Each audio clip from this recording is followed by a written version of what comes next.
Most managers believe they need all the answers, and Michelle Parry-Slater, though, reveals the truth. Effective leadership is all about curiosity, kindness, and unleashing the potential of others. Her story of navigating a difficult redundancy taught her that listening deeply and leaning into uncertainty can transform challenges into growth opportunities, both for her as well as the team. And in this particular episode, you'll discover how to ask the right questions through to the importance of understanding your team's strengths and values to unlock peak performance. Michelle Parry-Slater is an award-winning learning and organisational development expert, renowned for her insightful breakdowns of leadership challenges, as well as her passion for nurturing talent. So get ready to rethink leadership, because the best managers don't have all the answers. They ask better questions. So hit play now and learn how to turn uncertainty into your greatest leadership advantage.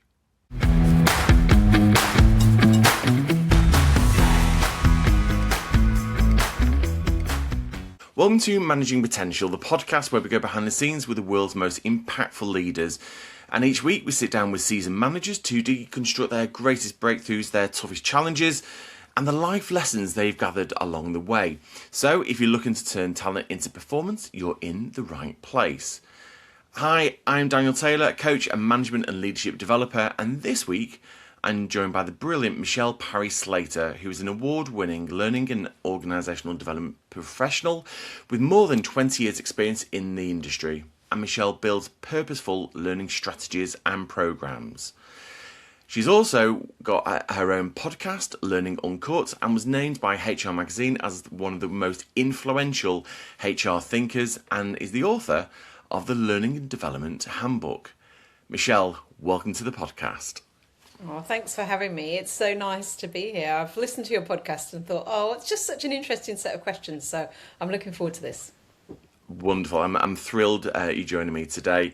So can you tell me a bit more about you and what you do today? Well, you've given me a very nice introduction, so thank you for that. So I've been working in the field for over 20 years, and for 12 of the past years, I've had my own consultancy, Kairos Modern Learning. And then in 2024, I moved to Australia, so joining you from the night time here. And it was a bit of an adventure, really. And recently, that's seen me taking over Learning Uncut, the podcast and the consultancy, founded by Michelle Ockers, who is very well known in Australia, and luckily my name is also Michelle, so sometimes I'm just riding on her coattails. So today I run both Kairos in the UK and Learning Uncut in Australia, and I've got a really strong belief that workplace learning needs to be focused on performance, behaviour, and therefore it needs to be offered within context. So when I wrote my book, several times in that book, if anyone's read it, they'll read the same thing, the same line repeats, because I really believe that we must be advocates for the right solution, for the right problem, for the right people at the right time, for the right reasons, delivered in the right way.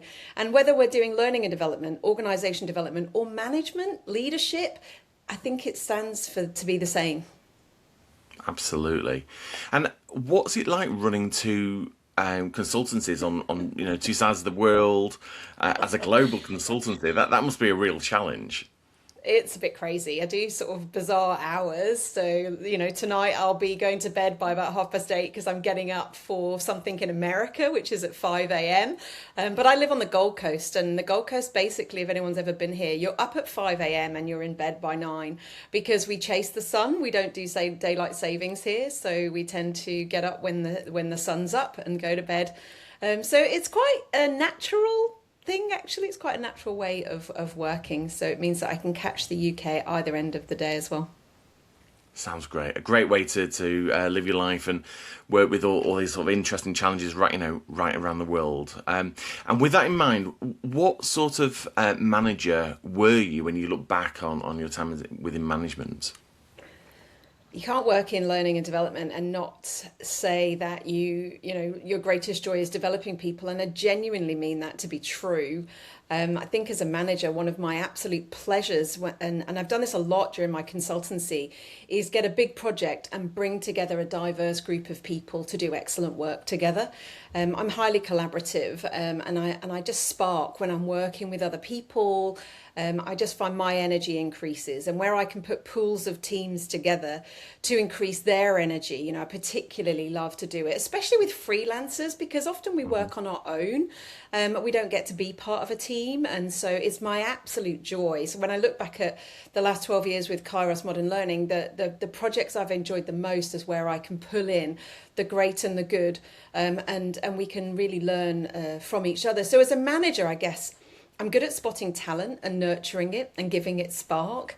I particularly love working with young people. So anyone who's known my career will know that I've been involved in girl guiding. And that was just such an important part of my life, because when we can see the potential in young people and we can light that fire and that belief in them, it's just the joy that you can bring to others through the profession of people development. So there's that kind of angle as well.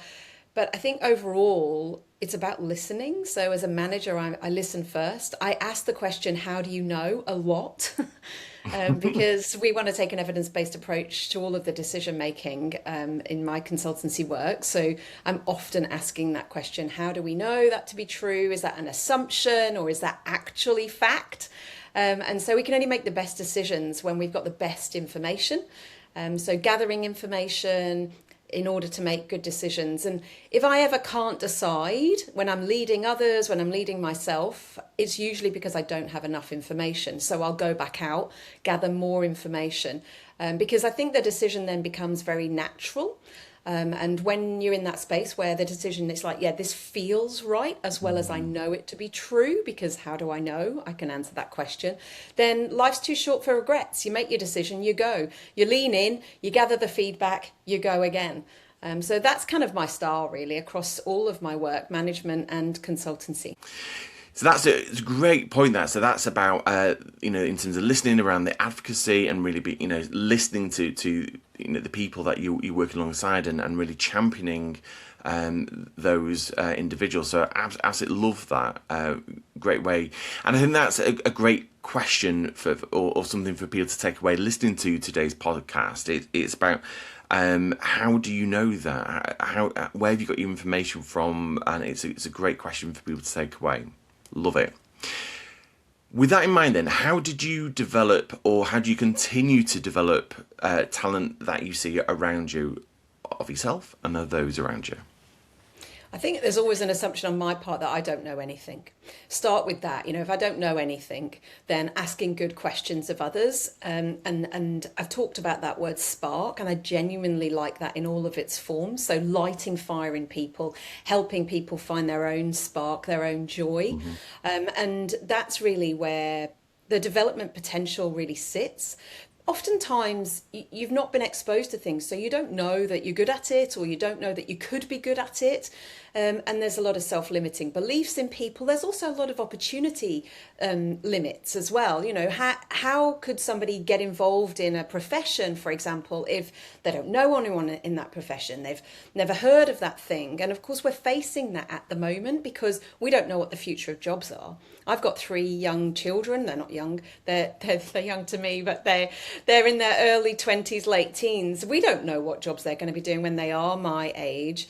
And so in terms of how do I continually develop? Well, I'm constantly looking to learn, and constantly looking for what sparks joy in me. So I'll tend to follow that joy, and that's what I try and do for other people as well. Light that fire, give them the joy.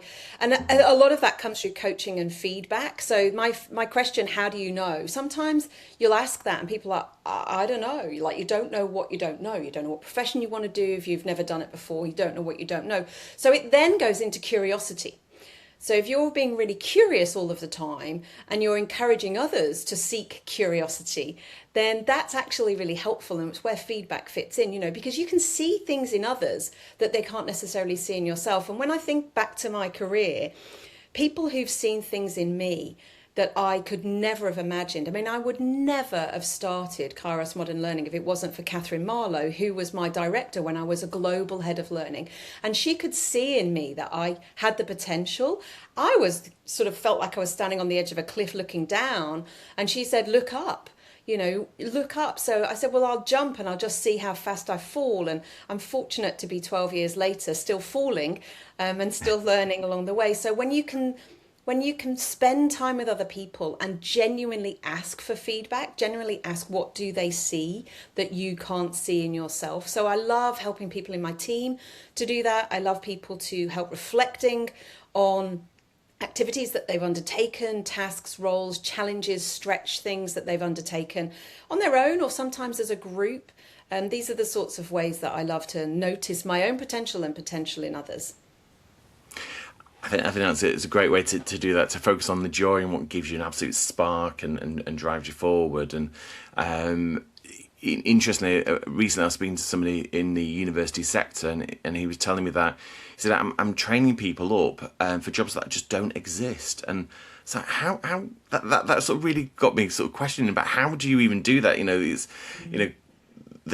Providing all that education for jobs that just don't exist at this very moment.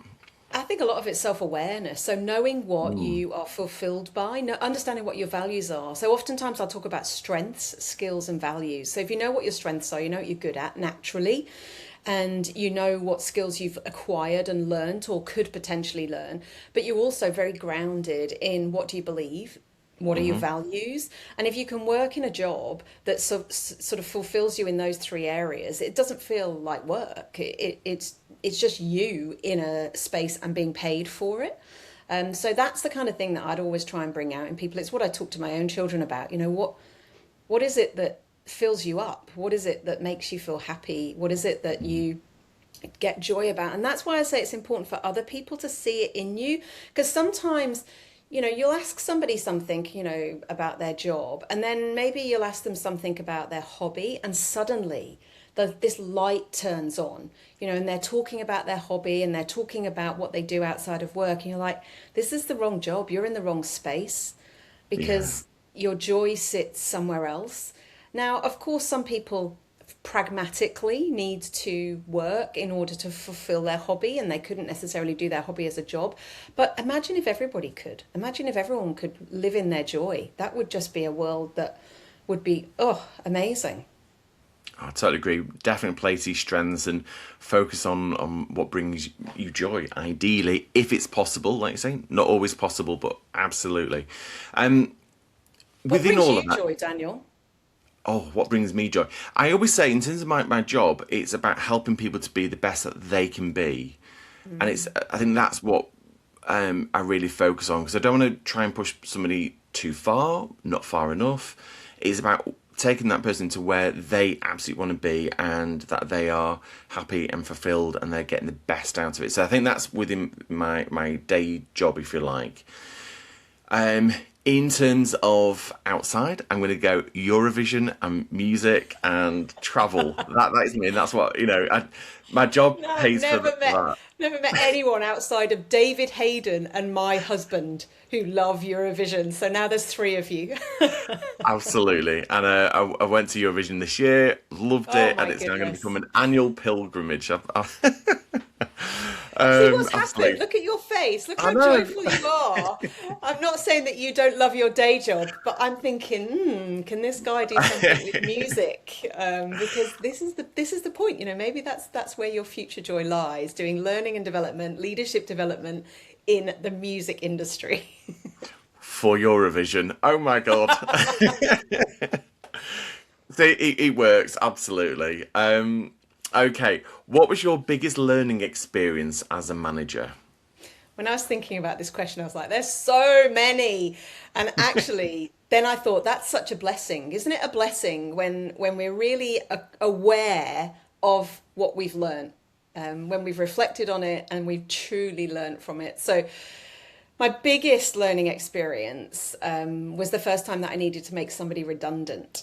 It's also one of my proudest achievements. Now, that might feel like a very unkind thing to say, but let me just tell the tale and see if others see how this was my learning. I had been made redundant after pregnancy in 2004 and again in 2008. So when I had my first daughter and then my son. So I knew what that felt like. It was brutal, it was rough.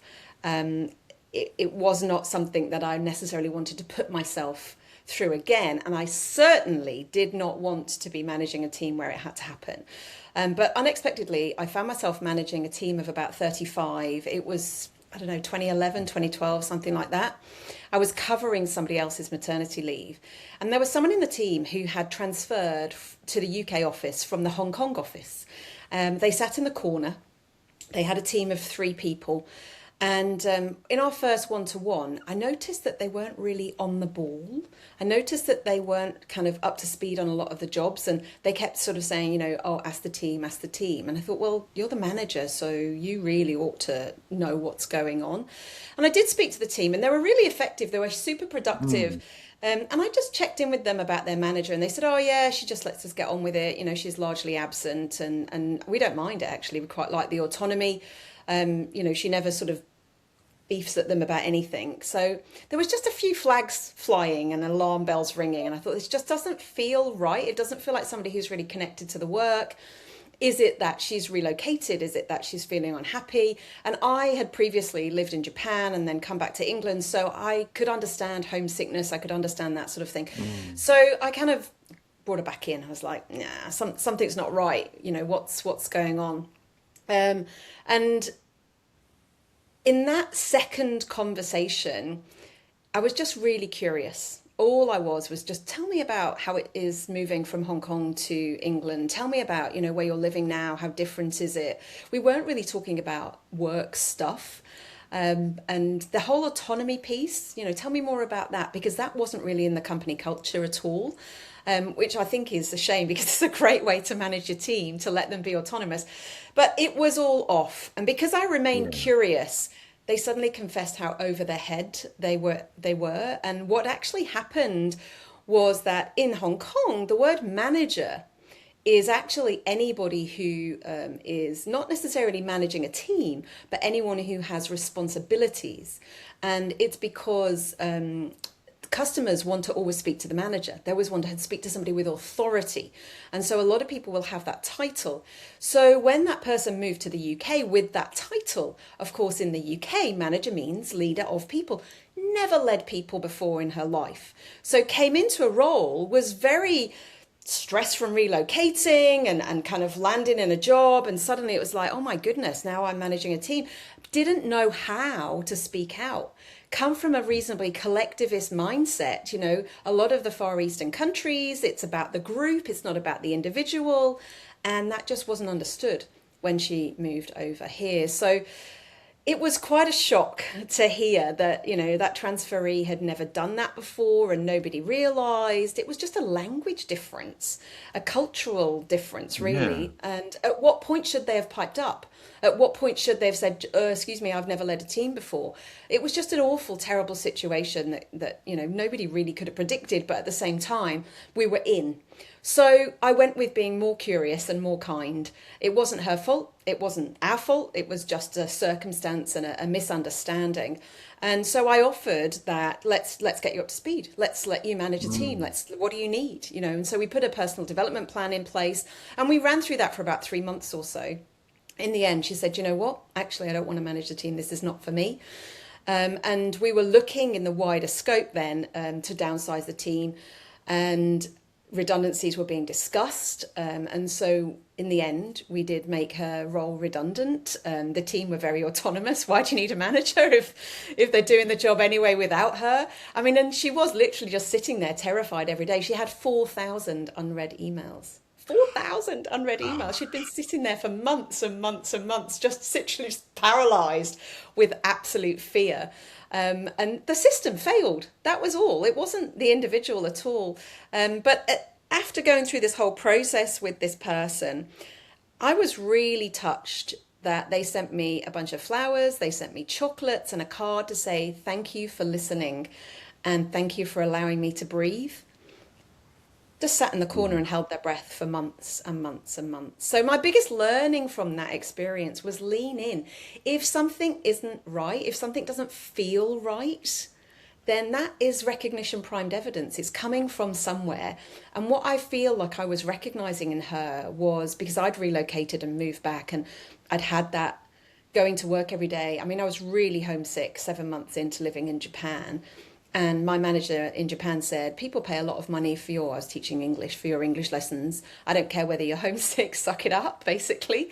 So I think I was just recognizing that. But it comes from a place of generosity, curiosity, humanity. Absolutely. And that's really why that was such a big event in my life as a manager, because I could have just let her get on with it. I could have blamed her. I could have not leaned in, and I could have not offered kindness. I could have just sacked her on the spot, but it just all didn't feel right. So I'm very much led with that curiosity, that kindness, and that feeling. And that really comes out for me. I can see this sort of a thread there around absolutely how you're listening, trusting your own gut feelings, and really demonstrating that curiosity. And I think it's so powerful. Just that phrase around you've helped me breathe, and I can only imagine the stress, the anxiety, the challenge that they must have felt, and that could have been such a negative process. So I think that absolutely has to be championed about, and the lesson for all of us really about leading with kindness and really just being a bit curious, testing the water and understanding where that person is, and seeing what comes out of it. And obviously you were able to take her on that journey, and it was the best result by the sounds of it. It was, yeah. I mean, it sounds terrible. We made someone redundant and that was the best thing for them, but actually felt freeing for them. And they went on to get a different role in a different organization, because they felt that they could. Well, if you're looking for a job whilst you're in a job, it's very, very hard. It's almost like a full-time job to look for a job, isn't it? And so giving somebody the confidence back, giving them the permission to be themselves, I think was all part of their ability to then find another job. If you could give some advice to a new manager, what would it be? That you just don't have all the answers. I think that's what was paralyzing in that story I told about that person, that coming into that role, suddenly you're just, you're the answer person. And I don't think that makes a good manager at all. I always go back to David Marquet. I don't know if you've ever seen that really fantastic video that the RSA did. It's called Greatness.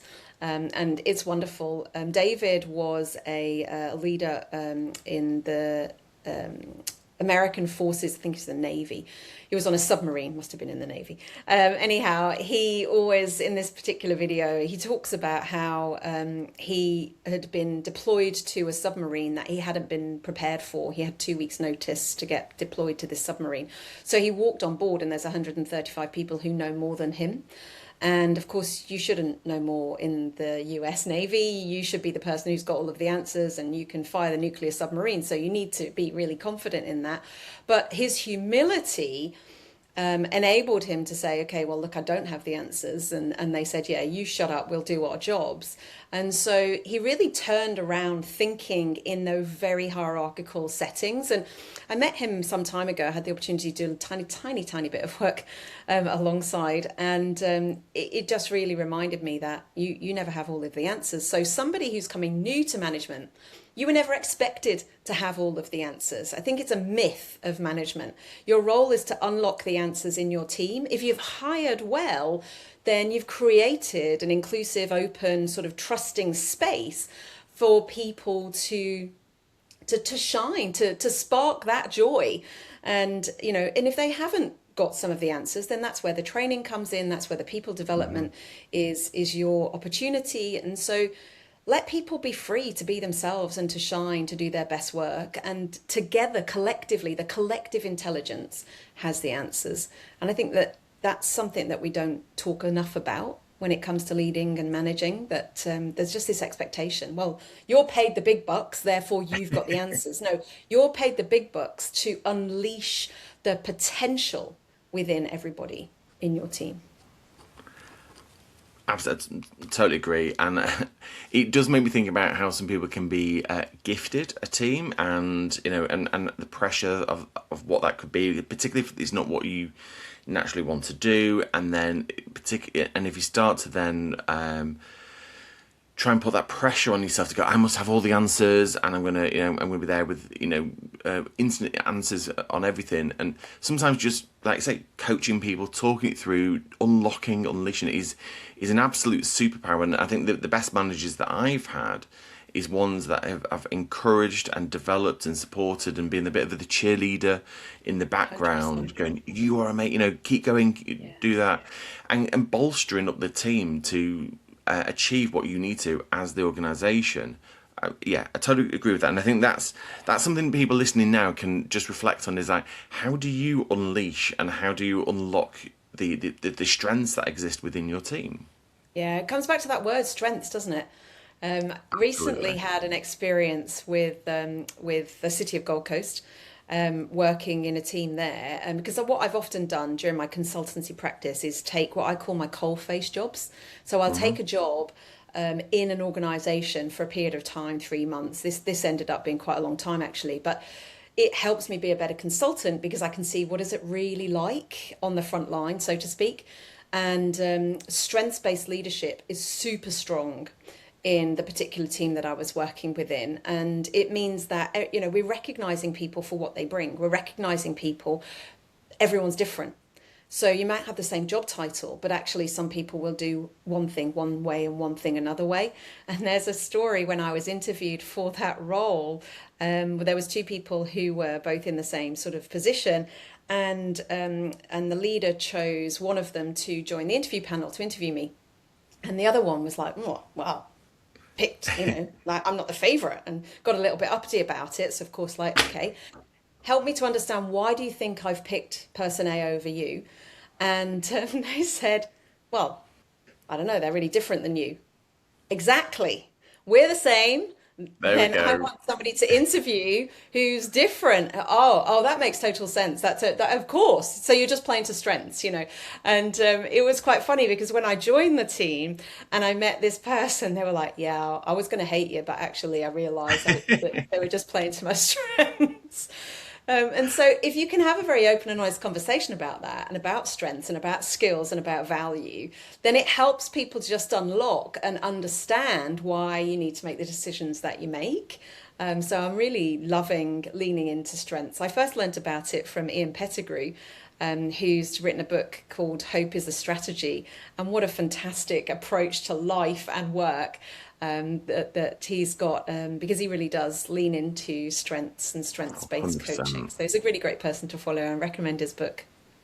Definitely, we'll come to some more of those recommendations in a moment. And on the last podcast, the absolute brilliant Who Am In gifted a question to yourself, and then you got a question you can gift onto someone else. So her question was, what is the most expensive assumption you've made about people? Great question. It is a great question, and I've never talked about this before, but I'm going to talk about it now.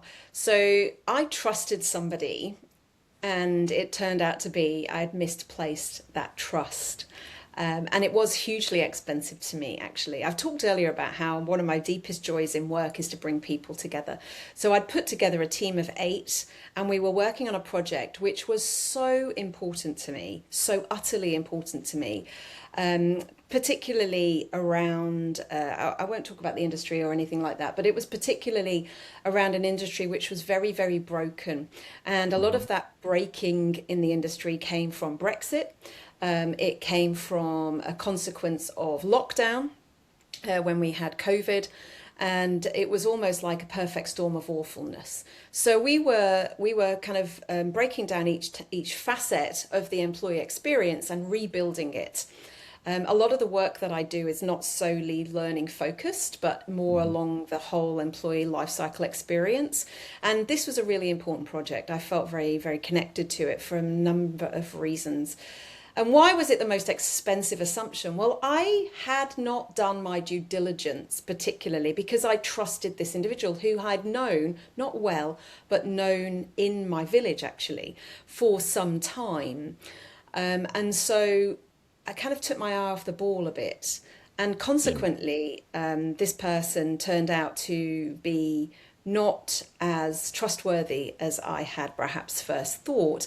And I didn't get paid for about 9 months on this project. Now, if you work with me, you'll know I pay on receipt of invoice. So if you're one of my associates, I pay you immediately when you are submitting your invoice because I know that for small businesses, cash flow is absolutely king. And I never Absolutely. want any of my associates to be out of pocket on my account. So I'll always pay on receipt of invoice. So I had all of these people invoicing me regularly and I wasn't being paid at all. And I never ever would have imagined that that would have been the case, ever. It just didn't even occur to me at all. So that was an incredibly expensive assumption. It was trusting somebody and that trust was misplaced. It was also not doing the due diligence that you almost, always must do. And it ended up that I had no choice but to walk away from the project. And it broke my heart. It Oh, actually God. started the whole, like, what should we just move to the other side of the world conversation? Because we just didn't believe that that would ever happen to us. It just like, why would, I don't know, it was just really bizarre. And of course, you'd walk around the village and bump into that person and Hmm. just very awkward. So that's where that kind of came from. And of course, moving to the other side of the world is not cheap. So it became even more of an expensive assumption. Yeah, it was a pretty pricey gig overall. But I'm still really proud of the work that we did, really proud of the work that we did. And I'm really proud of the team that we pulled together. They all really contributed to changing a profession that really needs to be changed. As I say, Hmm. catastrophic reasons why that needed to be changed. So, yeah, do your due diligence, people. That's my advice. And you know what? I really hope that out of this, some absolute joy has occurred. And that you're enjoying your time in Australia. And actually, there's a It's hard. I'm not going to lie to anybody. Relocating, I mean, I've done it before. I've moved to Japan and back. And I said earlier, 7 months in, I got really homesick. Then I worked in global mobility for a long time when I came back to the UK. And I know that there's cycles. So generally, if you move abroad, you've got to watch yourself at 3 months and at 7 months. And I'd experienced that myself before I knew that they were the triggers. And that generally is a change of season or that you've missed enough that it starts to become a problem. So, depending where you're living, I live on the Gold Coast, there is hot or not quite so hot. Some people call summer and winter. There isn't really autumn and spring. We're in the winter at the moment, so it's not so hot, but it's still high teens. And I'm wearing my cardigan and my long sleeve sweater because I've really acclimatized. So no, this is all good here. Living is all good, but it isn't always easy. no. Navigating new cultures, navigating new ways of working. Even certainly, I remember going to the supermarket in Japan and I'm like, I can't buy anything. I can't read anything. I don't know what any of this stuff is, and it's quite unsettling. But that's also the Mm. adventure. That's also why we do Absolutely. it. That's also what stretches you and what makes Hmm. you a sort of more grounded individual. So I'm glad I've done it. I'm glad it was an expensive assumption, but I'd rather have never lived through any of that. Oh, 100%. Thank you very much for that, and thank you absolutely for sharing. And you now get the opportunity to gift a question to my next guest on the podcast. Well, I'm going to gift a question that's not actually my question. I'm going to gift you Nancy Klein's generative question. So, the beautiful Meg Pepin taught me a number of years ago all about Nancy Klein's work. And Nancy Klein, if you're not aware of her, she's come up with the thinking environment. And I am a thinking partner practitioner, and that's the course that I did through Meg. I hugely recommend it. It's literally changed my practice for the better. It's made me a better manager, it's made me a better leader, it's made me a better consultant, it's made me a better human, it's made me a more patient parent. It literally has changed my life. And I have, that was more than 3 years ago now that I did that program. And since then, every week I have a thinking partnership with a lovely, lovely lady who I didn't know before the program, and we met on the program. And so every week we get together, and half the time I gift to her and half the time she gifts to me, and we have a think. And so if you've never heard of the thinking environment, if you've never looked at any of Nancy's work, I really, really recommend that. And the question that she asked, the generative question, which reignites your thinking when you come to the end of your thoughts, is this: what more do you think, feel, or want to say? So that's my gift to your next guest, when you can ask them that question: what more do you think, feel, or want to say? And as a manager, it's a beautiful question. I use that a lot when I'm in group settings, because what Nancy talks about is how we live in exchange conversation, where somebody asks a question and somebody answers a question. And as you're listening, you're not truly listening because you're thinking about what you're going to say. But to truly listen to somebody, to give them your truest and fullest attention, if all you're thinking about is, I wonder what this brilliant brain will come up with next, that generative question gives them another wave of thinking. And so it's a wonderful practice. I think everybody should get involved in being a thinking environment and creating a thinking environment for others. Thank you very much for that. Definitely got me thinking, and it's a great question. And we'll make sure all of these books and links are all in the show notes. Oh yeah, I'll send you them all. Yes, please. And with that in mind, we've got some quick 5 questions for you. So can you give me, actually now, another book recommendation? So over to you. I have so many book recommendations. I do not want to offend anybody professionally, so I'm not going to give you a professional book recommendation. I'm going to give you my favourite novel instead. I think that it's really important that we read outside of our areas. So my favourite novel is The Colour Purple by Alice Walker. Wonderful. Brilliant book. Thank you very much for that. And can you suggest someone to follow on LinkedIn? Again, there's so many people. How do I pick just one? This is really tough. I'm not going to pick one. I'm going to pick a few from different areas, and that might be more helpful. So for L&D stuff, definitely follow Andy Lancaster. He is the total king. I've loved working with him, and I love working with him over the years. For AI stuff, definitely give a shout out to Erica Farmer and to Egla Vinaskaita, who are just doing such wonderful work in that space. And for OD stuff, definitely follow Danny Bacon and Garin Rauch. I have to say, beyond my own and yours, one of my favourite podcasts is their podcast, the Org Dev podcast. It's just wonderful, and they get such fantastic guests on there. And for DEI, I really like following an Australian called Bree Gorman.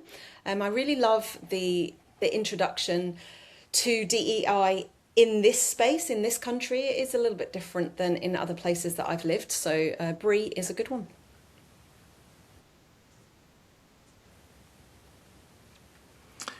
Wonderful. Some great recommendations there. And I won't tell you who, but one of those is going to be on the future podcast. So watch. Boy, that's great. What's your favourite quote? I'm going to steal this from my husband. My husband always says, he's a teacher, and he says, success is the journey, not the destination. And I think from a teaching and learning perspective, that really is true. It's actually being really conscious of what you're going through and how you show up. One of my favourite OD practitioners, Mi-Young Chung Judge, she always talks about use of self as instrument. And I think that success is the journey is you using yourself as the instrument to really reflect and learn. And so, yeah, I think that's why that's one of my favourite quotes. We just have to pay attention to it, don't we? We have to pay attention to the journey and stop just chasing the destination. And again, that's another thread that I'm seeing here today, which is about reflection and taking that time out to reflect on where you are, what you've done, what you've achieved. And I think that's something that if you don't do, people watching and listening today, do more of that. I think it's Yeah. an absolute asset to your learning journey. You get no argument from me, because for me it's a whole chapter of my book for exactly that reason. I think it's where the learning is at. Otherwise, if we're just going through the learning for, for the course or for the event or for the e-learning, it's injection education. It's a single sort of event, it's a single injection, a single intervention, and inoculations wear off. So we need to keep it alive. We need to reflect. We need to really think about it. Thinking is the difference between us and the AI. We've got to be able to think. It makes us who we are. Best interview question. So these questions are great. They really got me thinking. I loved prepping for this, but I am going to give that credit to John Helmer. So I was on John Helmer's excellent podcast, and he interviewed me about my book, the Learning and Development Handbook, and he's the only person who's ever picked up on, because I've had a lot of people interview me about the book, but he's the only person that's ever picked up on string theory. So it's in chapter 2. And what I love about, not so much the question itself, but I love it when an interviewer's done their homework. And John really had done his homework. So he asked me, well, this is what he said. L&D isn't rocket science, perhaps, but according to you, it does have something to do with string theory. Can you explain what that's about? And that level of detail is something that managers, I think, should have for their staff. They should be that close to their output in work that they can ask that type of insightful question. So that's why I picked up that one, being my favourite interview about my book. Great point. And the final question, sometimes the one that stumps people, which is, what song describes you best? There was no question, without shadow of a doubt. I didn't even hesitate when I thought of this question. It's Sunshine by Dario G. And you'll probably go, oh, what's that one? But if you heard it, you'll go, oh, it's that one. So it really is my absolute favourite track of all time. It's kind of play it at my funeral kind of track. It's just uplifting. It gives me energy. It makes me dance. It's pretty much the musical equivalent of me living my best life of joy. And so I exist to be useful to others. That's my whole kind of purpose in life. I just want to be useful to other people. I want to make a positive difference in this world. And that song makes a positive difference whenever it comes on. It's to the point now, like my kids, if they ever think, oh, mum's feeling it a bit, they'll just stick it on. It's just, it's just randomly on my playlist. Yeah, you stuck it in the queue. I know what you did. So I just you can't fail to have joy when you listen to that tune. I'm a bit of an early 90s dance classic girl, so that's my song, that's my jam. I love it. This weekend I'm going to a big 90s dance festival, so you'll hear it. Hopefully I'm sure you will. It'll be on. I will make sure that's on the playlist, which is on Spotify. And thanks so much for taking part today, Michelle. Hope you've enjoyed the podcast. Oh, it's a joy. I think it's a really lovely pod. So yeah, listen in, peeps. And I'm really, really grateful that you asked me to be on. So thank you so much, Daniel. Thank you very much. And if you have enjoyed today's conversation, hit the subscribe button to join our community. And if you want more, go to managingpotentialpodcast.com to sign up to the newsletter and get regular leadership insights delivered straight to your inbox. And until next time, have a great day. Thanks very much. Bye-bye.